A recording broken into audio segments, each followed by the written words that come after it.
I am Madeline Young, and I am 32 years old. My story begins in a small town called Riverside, Glen, a place where I spent many formative years. Growing up in Riverside, Glen was idyllic. Everyone knew each other, and the sense of community was palpable. My family and I were always engaging with our neighbors, but one family stood out to me, the Wilsons. They had a boy named Ethan and a girl named Sarah, who were 2 years younger than I was. From the moment I met them, we developed a bond that was filled with laughter and friendly rivalry. Ethan and Sarah were always pulling harmless pranks that added a spark of excitement to our otherwise calm lives. As time went on, I found myself becoming particularly close to Ethan and their father, who often did odd jobs for me in exchange for some spending money. Ethan was bright and engaging, while Sarah, with her mischievous spirit, brought a wild and unpredictable energy to our friendship. However, their playful pranks grew more serious as they transitioned into high school. Sarah's pranks often seemed more personal, more targeted, especially when they culminated in one dreadful moment that shaped their relationship for years to come. On prom night, Sarah took things too far. In a cruel turn of events, she added hair removal cream to Ethan's shampoo. By the time the consequences hit him, it was too late. He lost large amounts of his hair and ended up shaving his head to prevent any embarrassment. He went to prom completely bald, an image that haunted him for years. Shortly after, I moved away from Riverside, Glen, and while I kept in touch through emails and texts, I had no idea how deeply that incident impacted them both. Fast forward 9 years, and I was excited to receive an invitation to Sarah's wedding. My husband and I decided to make the trip back to Riverside, Glen, eager to reconnect with friends and family while celebrating a new beginning for Sarah. My brother, taking pity on my kids, agreed to take them to our family lake cabin for a fun weekend, leaving me free to attend the wedding with all the adults. On the morning of the wedding, a text arrived from Ethan's father. The wedding had been canceled.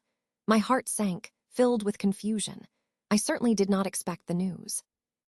Instead, the reception was still happening, but was now labeled simply a party. A knot tightened in my stomach as I pondered the implications. What could possibly have gone wrong? When we arrived at the venue, it was clear that the atmosphere was laden with tension. It was a strange setting. It almost felt like a funeral rather than a celebration.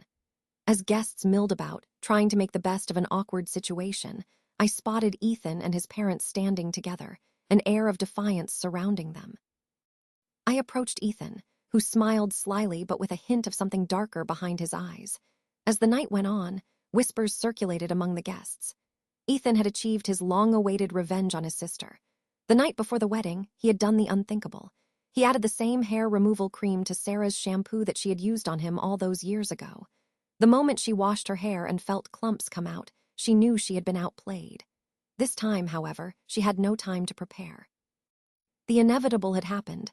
The wedding was off, and Sarah was devastated. Ethan's parents, initially shocked and upset, later expressed a grudging understanding of his motive. I could not believe what I was hearing. Somehow, they justified Ethan's actions as a way to balance the scales. As part of that close-knit circle, I felt torn between laughing at the situation and feeling a tinge of sympathy for Sarah. When Ethan explained that he had waited all this time for the perfect moment to enact his revenge, I was compelled by his tenacity and resolve.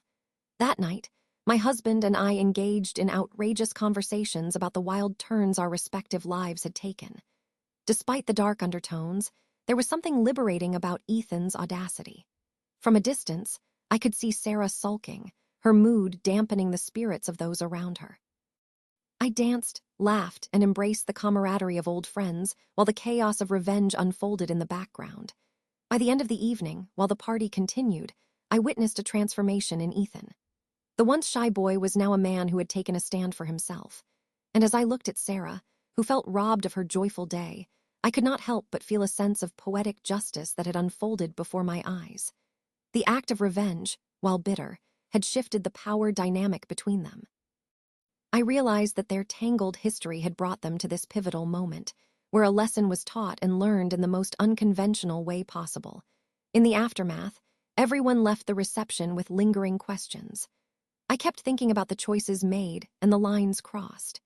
Did revenge truly bring Ethan peace? Was Sarah, despite the loss of her wedding, better off for experiencing the consequences of her actions? For both of them, This was a chapter that would redefine their lives in Riverside Glen, a place where the whispers of their childhood pranks gave way to a dark dance of payback. And as I returned to my everyday life, I carried with me the vivid memory of that night, a reminder that sometimes revenge stirs the pot of life in ways that bring us back to the roots of who we are: playful, unpredictable, and ultimately, forever intertwined in each other's journeys.